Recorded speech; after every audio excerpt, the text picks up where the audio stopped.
Muy buenas tardes, primeramente quiero saludarlos, muchísimas gracias por estar siempre pendientes del programa, por sus muestras también de afecto, sus comentarios que recibo a través de mis redes sociales, de los temas que son de su interés. Hoy vamos a hablar de las mentes brillantes, y cuando decimos las mentes brillantes son los genios. Tienen una capacidad especial para crear obras notables que dejan huella en la historia. Son hombres y mujeres que ejercen influencia a través de sus creaciones. Pensadores que desencadenan movimientos sociales, científicos que descubren maravillosos secretos en el cosmos, o artistas que con su música, pintura o literatura cambian la forma de ver la realidad. Ahora, para abordar el tema del día de hoy, hemos invitado a un neurocirujano, es el doctor Saoni Yada. Bienvenido, doctor. Contigo. También está conmigo el licenciado Ángel Cortés, él es coach. Bienvenido. Mucho gusto, qué gusto verle. Por otra parte, Javier Álvarez, él es profesor metafísica, bienvenido, historiador. Gracias, buenas tardes. Wilber Ebenor Gómez.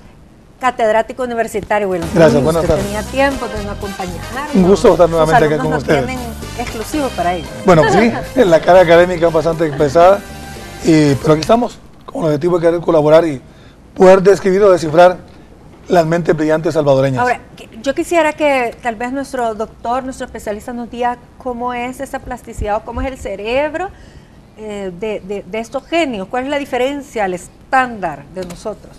Bueno, evidentemente cuando hablas de mentes brillantes, estamos hablando de muchas situaciones. Mentes brillantes son aquellas que salen de lo normal. Son aquellos que tienen un IQ arriba de 90, que tienen capacidades especiales para la memoria, para el aprendizaje, para el desarrollo. El IQ ¿cómo se mide la inteligencia? Es dependiendo de tus respuestas a determinados estímulos. Ese es un parámetro específico que existe para medir, en teoría, la inteligencia de un individuo. No es el único que existe, ni tampoco el mejor aplicado. ¿Por qué? Porque la inteligencia de un individuo depende de muchos factores. Claro que sí. Por eso hoy se habla de múltiples inteligencias, Ángel. De múltiples inteligencias, y una de ellas incluso últimamente se ha hablado bastante acerca de la inteligencia social. Es decir, ya no solamente la inteligencia emocional, la inteligencia que se mide por el IQ, sino también la inteligencia social. Cómo tú logras también administrar y estimular a una masa de gente, a una masa o a un grupo de gente para que logren también otros objetivos. Pero te voy a decir que yo he conocido un par de personas que supuestamente son muy brillantes, su mente es muy brillante, son muy capaces, han ido a universidades famosísimas, de renombre, pero como tú dices, su vida social, ahí ves tú que hay algo que no es normal. Correcto. Es decir, imagínate, una parte de las inteligencias múltiples puede ser, lo que ya sabíamos, hay una persona que es muy buena en matemáticas, otra es muy buena en la parte artística, otra es muy buena en la parte de escritura. Está bien, ahora la parte ya, ¿cómo integro todo esto en un actuar social, en un influir en la gente que está a mi alrededor? ¿Cómo esto me lleva realmente a poder hacer esos cambios que mencionábamos al principio? ¿Cómo esta mente brillante puede realmente provocar un cambio en su sociedad? Y estudiando un poquito de la historia, pues uno se da cuenta que muchas de estas personas, mentes brillantes, no siempre tuvieron la mejor relación dentro de su sociedad con los que le rodeaban, ¿no? Ahora, fíjense que cuando investigué sobre una mente brillante, no solo se define por un gran éxito en los estudios, como ya mencionábamos, una gran inteligencia, sino que más allá de esas buenas notas pasan otras cualidades, por ejemplo, la creatividad, tenacidad y resistencia al fracaso. Distinguen a la persona también brillante. Por ejemplo, ¿cuántas veces hemos visto estos genios que dicen que trataron una y dos, o sea, tercos hasta lograr su objetivo, Javier? Muchos investigadores, prueba de error hasta que llegaron al punto que querían llegar. Un ejemplo de eso es Tomás Alva Edison. ¿Cuántas veces creen ustedes que intentó desarrollar el bombillo eléctrico? Claro. Bien habrán sido 10.000 veces.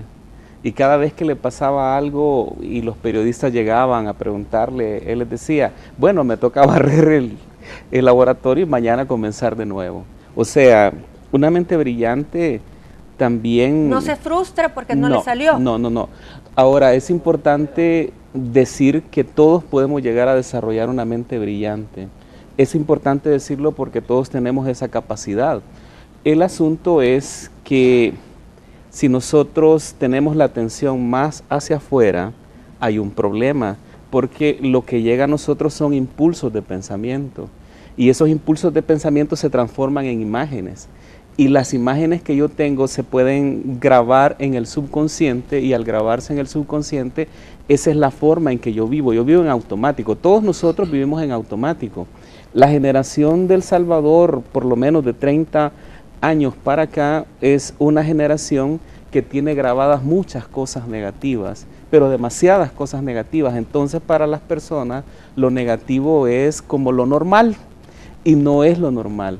Cuando uno analiza estas cosas, y se las digo porque en este momento yo estoy llevando a cabo un estudio de la mente, estoy enseñando a la mente positiva en mis conferencias del Calpataru los domingos a las 10:30. Y entonces es una cuestión de enseñar a la gente de que la mente es la facultad que tiene para pensar. La mente es la facultad de pensar. Y el asunto es que solo tenemos dos opciones: o pensamos positivo o pensamos negativo. Y entonces una mente brillante es la que escoge pensar positivo, levantarse, seguir adelante y no fenecer o no caer ante la tentación de pensar que es fracaso. Ahora, es importante también que en los sistemas académicos nosotros aquí en El Salvador realmente, imagínense, están reprobados con la PAIS. Es decir, sí pueden haber mentes brillantes, pero el problema es, están mal alimentados, y sobre todo por la plasticidad, porque cuando están pequeños es cuando más se les debe de enseñar, porque es cuando la mente está fresca para expandirse, para ir aprendiendo. Es decir, nuestro sistema educativo no está hecho para gente de mente brillante. Es decir, nos han... Ni para desarrollar. El sistema educativo nuestro es muy memorístico, muy de... Tenés que hacer tal y tal cosa, muy metódico en algunas situaciones muy particulares. Y eso encierra a un joven. Lo de las inteligencias y la multiplicidad de inteligencias, mencionaban nuestros compañeros acá el tema de las inteligencias. También tenemos que retomar la inteligencia ecológica. Nuestro país está totalmente deteriorada y no la hemos desarrollado.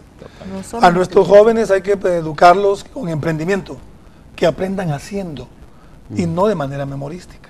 El saber ser y el deber ser de un estudiante en su proceso de formación es que investigue, que pueda intuir, que pueda hacer análisis, que lo pueda llevar a desarrollo interpretativo de lo que le rodea, y eso lo va a motivar a ser más innovador, a descubrir más, ser más inquisitivo, si podemos llamarle de esa manera, en su proceso de enseñanza-aprendizaje.